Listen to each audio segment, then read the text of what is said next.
Chance Dorland, and this is In Depth, an interview program from expressnews.com with in-depth reporting and other resources for stories affecting San Antonio, Bexar County, and today, the Lone Star State of Texas.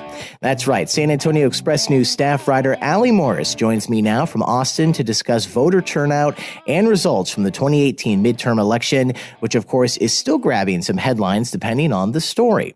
So Allie, great to have you here on the program. Let's go back in time a bit and talk about early voting. I know several areas in Texas had quite a turnout. Yeah, definitely.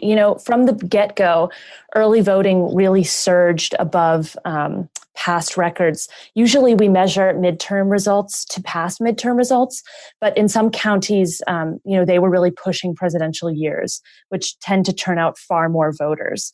And so, Bexar County was one of those that saw record turnout. I think about 38% of registered voters in Bexar County cast a ballot early, which compares to less than 20% in past midterm elections. So it really was something. And of course, there's a good reason why you often compare midterm elections to other midterm elections and not to presidential elections. But why is that? Yeah, presidential races usually drive out more voters. People are usually paying more attention than in midterms. But this year in Texas was quite different. There was a lot of Democrats felt a lot of anger with President Trump. They kind of saw it as a referendum on his first years in office. Meanwhile, Republicans, I think, were really energized to try to combat that so-called blue wave. And then here in Texas, we had a really competitive, exciting U.S. Senate race, for the first time in several years, which saw Ted Cruz, kind of a firebrand conservative in the U.S. Senate, defending his seat against Democrat Beto O'Rourke, who really ran, a spirited campaign. He's very charismatic, and he traveled through, all the counties in Texas, a refrain that he used quite a bit, kind of getting a lot of grassroots support. So that race really helped drive turnout up and down the ballot, and kind of change the outcome for a lot of down ballot races as well.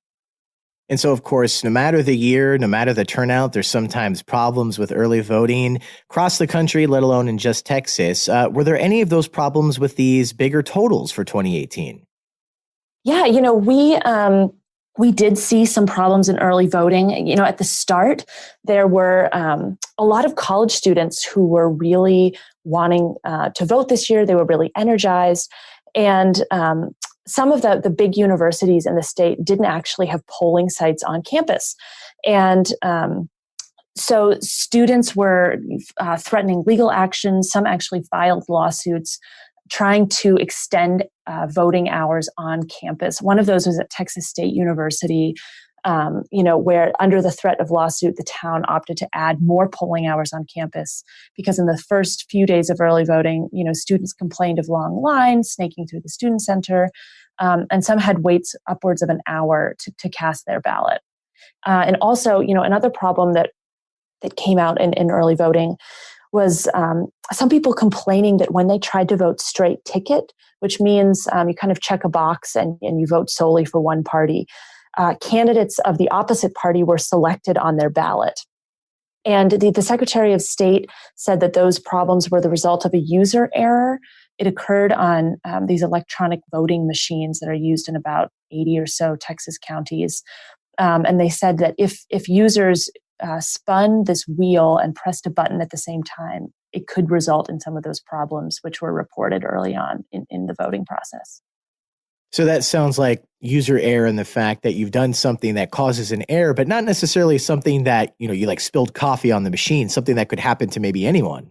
Exactly. Yeah. So they were really urging people to double check once you went through your ballot to make sure that all of your selections were right and that, you accidentally didn't choose, say, a Democrat when you really meant a Republican. And that, of course, is a problem even when the machines are working correctly, because Bexar County is one of several counties across the country that use some of those machines that don't have a paper trail, that are actively labeled as something that maybe needs to be replaced in the near future. Yeah, there's been a lot of talk about voting machines. A lot of them are older. And yeah, some people just don't feel comfortable voting if they're not going to have a voter trail, a paper trail that you could be able to go and check back on, say, if there's a recount or if there maybe is a problem reported with the election. So switching to Tuesday, of course, you have early voting, but a lot of people just vote on Tuesday. And that was the case in Texas and across the country. So what was turnout like at polling places across the Lone Star State? I know that was also high. Definitely. So when all the tallies came in, we ended up having in Texas more than 8 million people who voted in the U.S. Senate race, which, just to put that in comparison, we talked about earlier, presidential years usually see a surge in turnout. In the 2016 presidential election, it was about 9 million people who turned out. So that's a huge, we were nearing 2016 levels. In the past midterms, it's about 4 million or so people who vote in these races. And, Bexar County turned out almost half of registered voters on election day, which is quite high for a midterm. But, it is important to note they did fall behind some other big counties where turnout surpassed 50% and even cracked 60% in some counties that have seen much lower voter participation in past midterm elections. And do you know, were any of these problems that we just talked about a moment ago about early voting, were any of those fixed for Tuesday, or were there different problems that popped up Tuesday with longer lines? Some of the problems over in Houston, they actually extended polling hours because of some problems there. So those polls didn't close until, I believe, 8 p.m. instead of 7 p.m. And there were, reports of long lines, people having to wait quite a while to cast a ballot. But I didn't hear of any problems with the voting machines malfunctioning, although, maybe with those warnings for people to check their ballots, that was becoming less of a problem. So, of course, early voting, that all means results. So what were some of the big results that came out of Tuesday? And when I say came out of Tuesday, that's often Wednesday morning. Exactly. Yeah. There's still races still ongoing even. We saw there was a blue wave, obviously, across the country with Democrats taking back the U.S. House, and Texas played a part in that. Democrats picked up 2 congressional seats, and a third, that affects Bexar County between Republican incumbent Will Hurd and Democrat Gino Ortiz Jones was separated by, last time I checked, by about 1,000 votes on the Secretary of State's website. And Ortiz Jones has said, that the election is, quote, not over. She said that yesterday, and she's pressing on, waiting for all the ballots to be counted. So we'll see what happens in that race. At the top of the ticket, Beto O'Rourke obviously put up a spirited campaign, and he just barely lost to Ted Cruz. It was about 51% to 48%, which is pretty remarkable when, there hasn't been a U.S. Senate race in Texas decided by less than 10 percentage points in decades. While Beto O'Rourke wasn't able to clinch a victory, his campaign energizing voters really, translated down ballot in a number of races. We saw in the state legislature, Democrats flipped 12 House seats and picked off 2 Republican state senators, which are gains that, exceeded even the party's expectations going into this election. So I think those were some of the big takeaways from the race. And specifically, to go back to the Gino Ortiz Jones and Hurd race, that was really interesting because she was leading, and then there was a switch, and then they said there's more votes. Yeah. There have been, throughout that whole night, it was really a nail biter. They were just trading places back and forth. I believe that the Associated Press even called the race at one point and then retracted that call. So it was really, it still is a close and exciting race playing out between those two. It's obviously a competitive district stretching down along the Texas border. And I think it's really seen as one of the few true swing districts in Texas. What was it like for you, and what was the mood in Austin on Election Day? Yeah, I think with all the turnout, people just really didn't know what to expect. And as you mentioned, when the returns started coming in, they must have started counting in some Democratic districts because a lot of the Democrats were leading out front at the beginning. And even so, a lot of the the margins were, I think, a lot smaller than people expected. You look at Governor Greg Abbott, who, is really popular here. He has high approval ratings. He beat Democratic challenger Lupe Valdez comfortably, but still by a much smaller margin than in 2014 when he beat his Democratic challenger by more than 20 percentage points. And you saw some Republican statewide candidates who got through their races with maybe a 5-point spread, which in Texas, is pretty low considering that a Democrat hasn't won statewide election here since 1994.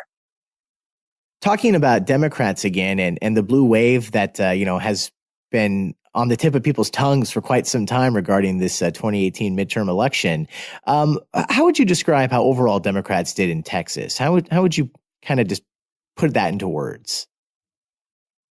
While the Democrats didn't win all the races that they were targeting, I would say they had a pretty successful election in the sense that they really were able to turn out their voters in areas that have traditionally favored Republicans. And I think if you look down ballot at some of the state House races, you see Republicans in the Dallas area who lost their races, and in counties outside of Austin, like Williamson County and Hayes County, which have traditionally been more conservative, they ended up electing Democratic state representatives, which I think signals some of these demographic changes in Texas that we've been hearing about. And maybe we're seeing how these changes might play out in elections to come. I know that both the state Republican Party and state Democratic Party already have their eye on 2020 and looking to try to shore up some of these areas where they did suffer losses. Generally Democrats do well in cities, and my colleague Jeremy Wallace had a story today about, Ted Cruz was able to hold on because, he targeted these rural areas and some Houston suburbs to counter the votes that Beto was sweeping up in, cities and urban areas. So I think we're really seeing these divides along demographic areas. And this race just showed where Democrats are gaining ground in Texas. Any predictions or anything that you can point to that might tell us where Beto O'Rourke is going to be headed in the next year or two? I do not have the insight into Beto's mind at this point, but there's obviously been a lot of talk from others, speculation about whether he might try to run again, whether he might try to be a presidential contender. I think the one takeaway from this race is that he is a very skilled politician whose message and style really did resonate with voters in Texas. That has, been a place that's been rough going for Democrats in the past. And then Allie Morris, before we say goodbye, final thoughts. And I guess you just mentioned the word takeaway. What are your general takeaways from this 2018 midterm? Yeah, I think for me, the most exciting takeaway is just that people got out and voted. When I was at the polls talking to voters, I spoke with many people, some in their 50s, some 60s, who had never voted in a midterm before and decided to come out. Just generally, it seems like the story that I've seen reported across the country in many states, often by, local television stations, 75-year-old man, 75-year-old woman never voted before. And then they're holding up a sticker. Exactly. You heard people voting for the first time, people, students at these colleges deciding to stand in line for an hour and a half to cast a ballot. And, I think it's just exciting to see that people are getting out and participating in elections, some for the very first time. And I think that always is a promising thing to see, especially when Texas, has been known for pretty abysmal voter turnout in past elections.